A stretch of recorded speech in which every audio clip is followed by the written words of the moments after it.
The more you accept herbs, the more you accept Rastafari. You dig what I say?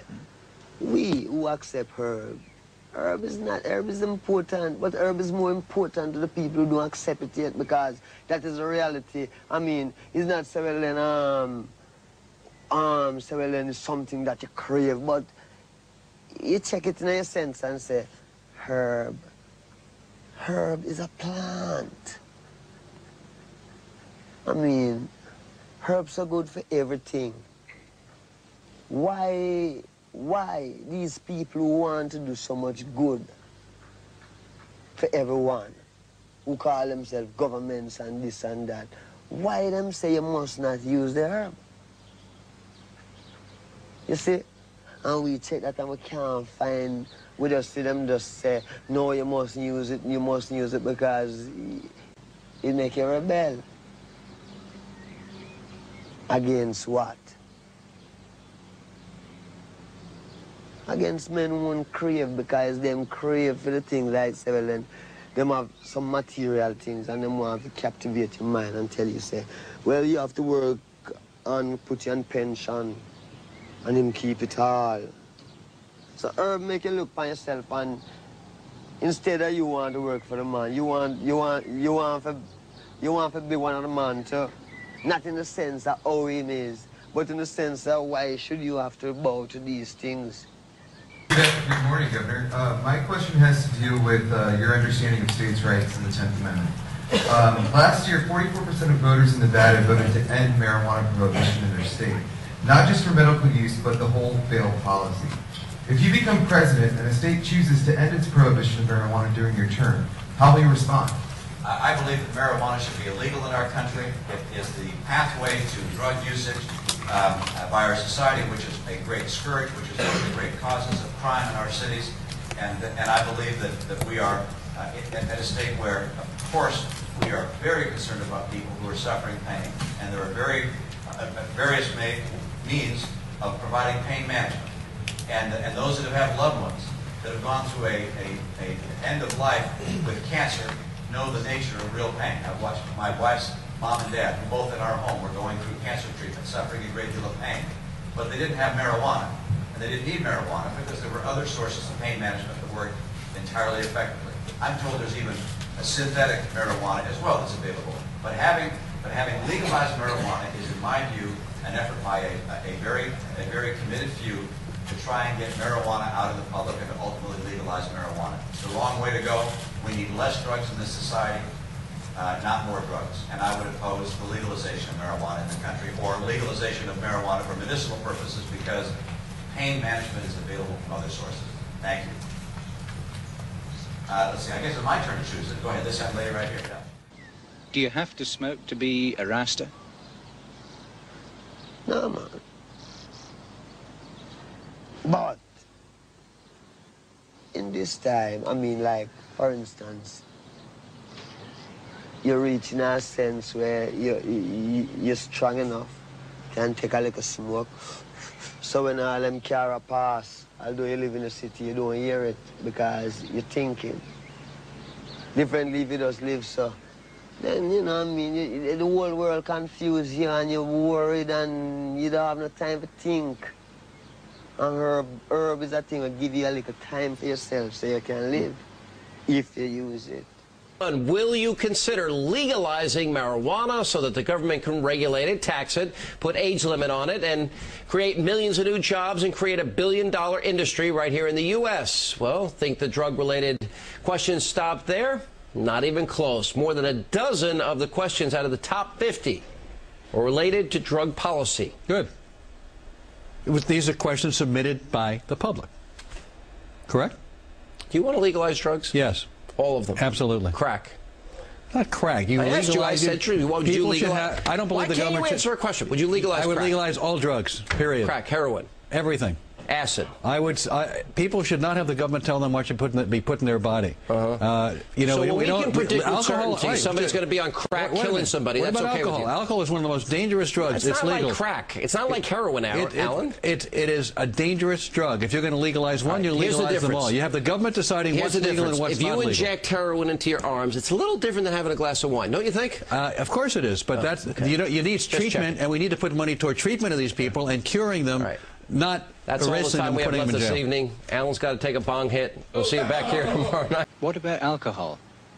Alcohol make you drunk, man. It don't make you meditate. It just make you drunk. When you drink alcohol, you don't meditate. You're more get-headed. Herb is more a consciousness. We took votes about which questions were going to be asked. And I think 3 million people voted, or 3.5 million people voted. I have to say that there was one question that was voted on that ranked fairly high, and that was whether legalizing marijuana would improve the economy and job creation. And I don't know what this says about the online audience, but I just want, I don't want people to think that this was a fairly popular question. We want to make sure that it was answered. The answer is no. I don't think that is a good strategy to grow our economy. So It must create problems for you, though, when you go different parts of the world where perhaps it's outlawed, as it were. Well, it's just like what we're saying, is that I don't care. This is the people who make it outlaw. It's but a few. Majority of the people on the earth want it. And it's just a few, because guns and prisons and bad life treat you bad. So people kind of... But we want some people power. And the only people power is Rastafari. You know, there's another war that's been going on for a good many years, but especially since the early 70s. We have spent hundreds and hundreds of billions of dollars on this particular war, but it's been war on American citizens more than it's been a war to change these conditions. And that is the war on drugs, which has been a complete, total failure.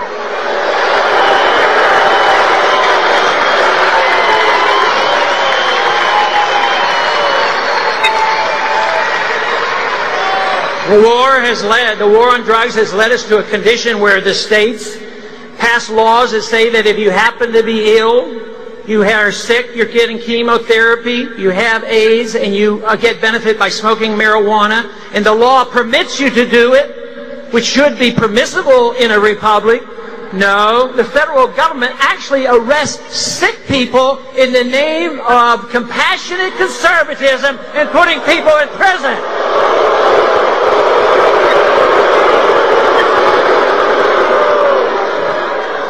But some say, well, it's dangerous. You might do other things, and there's a danger to you and what you do with your own body.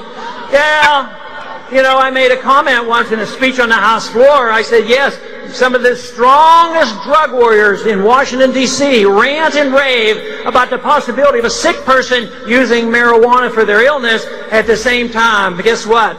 They have no hesitation to imbibe in that drug called alcohol, a more dangerous drug.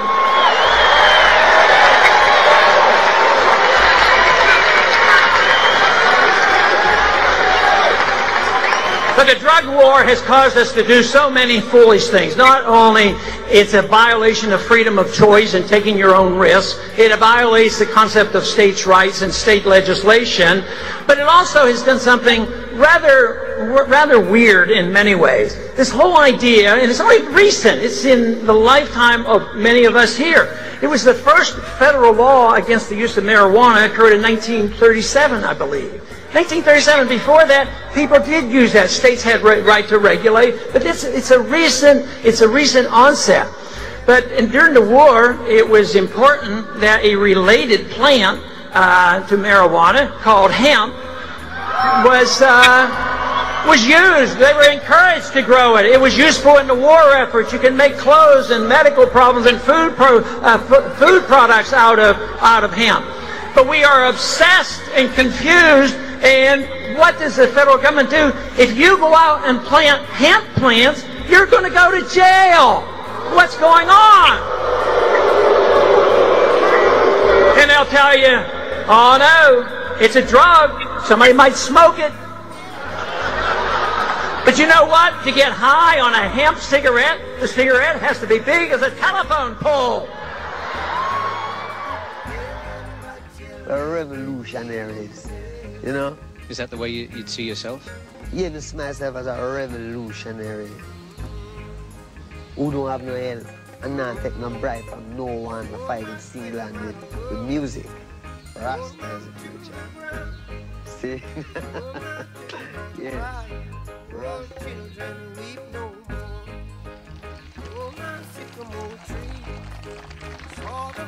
No, it's great to get a nice crowd out and talk about peace and why we don't need war. We have too much war against the American people and something has to be done.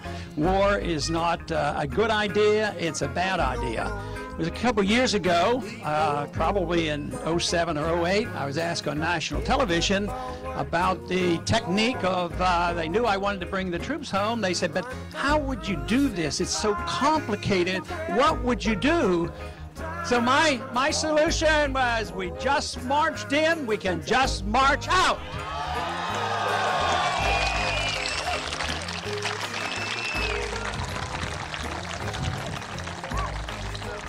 Whether we're fighting unconstitutional wars overseas or fighting idiotic unconstitutional wars against the people on the drug issue, it all adds up to being a racket, and it's against the people. It does not preserve liberty in any way whatsoever.